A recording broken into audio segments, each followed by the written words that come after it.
Hi hello నమస్తే. America నుంచి ఇండియాకి రాగానే వెళ్ళాలనుకుంది మాత్రం టెంపుల్కేనండి, చూడాలనుకుంది మాత్రం వెంకటేశ్వర స్వామిని. ఎప్పుడెప్పుడు తెల్లారుతుందా, ఎప్పుడెప్పుడు గుడికి వెళదామా అని చెప్పి రాత్రంతా నిద్రపోలేదు. దాన్నే జెట్లాగ్ అంటారనుకుంటా. అమెరికాలో గుడికి వెళ్ళాలంటే పండగన్నా అయి ఉండాలి, లేకపోతే ప్రత్యేక రోజన్నా అయి ఉండాలి. అలా అయితే కానీ టెంపుల్కి వెళ్ళలేం కదండి. కానీ ఇండియాలో అయితే 365 రోజులు ప్రత్యేకమైన రోజులే, స్వామివారిని దర్శించుకునే రోజులే. అవునంటారా? మా ఇంటికి దగ్గరలో ఉన్న వెంకటేశ్వర స్వామి టెంపుల్ అయితే ఇదండి. ఆ రోజు ప్రత్యేకత ఏంటి అంటారా?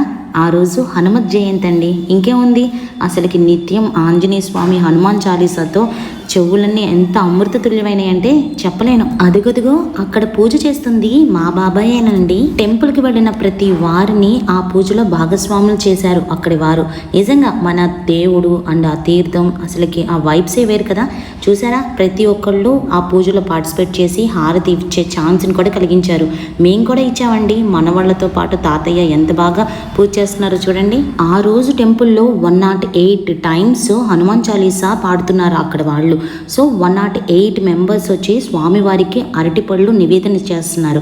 సో అక్కడ ఉన్న ఆవిడ అందరినీ పిలిచి 1 by 1 అట్లా చేపిస్తున్నారు అనమాట. నేను కూడా పిల్లలతో చేశానండి. నాకైతే నిజంగా హనుమాన్ చాలీసా చదువుతూ ఉన్న ఆ వైబ్స్ చాలా బాగా అనిపించింది అనమాట. మీకు తెలుసు కదా, మనకి అసలుకి ఆంజనేయ స్వామి అంటే ఒక రకమైన ప్రేమ. అదే టైంకి ఇండియాలో ఉండడం కూడా నాకు ఇంకా బాగా అనిపించింది. టెంపుల్ చూడండి ఎంత బాగుందో. అది శ్రీనివాసుడి కళ్యాణం పిక్చర్ అనమాట. చాలా బాగా అంటే అనిపించింది. మేనమామని మించిన ఫ్రెండ్ ఎవరుంటారు చెప్పండి. సో మా అన్నయ్య అయితే పిల్లల్ని ఎంత బాగా చూసుకున్నాడో. నేను ఇప్పుడే కాదు ఎప్పుడో ఒక విషయం చెప్తాను, మీకు గుర్తుండే ఉంటుంది.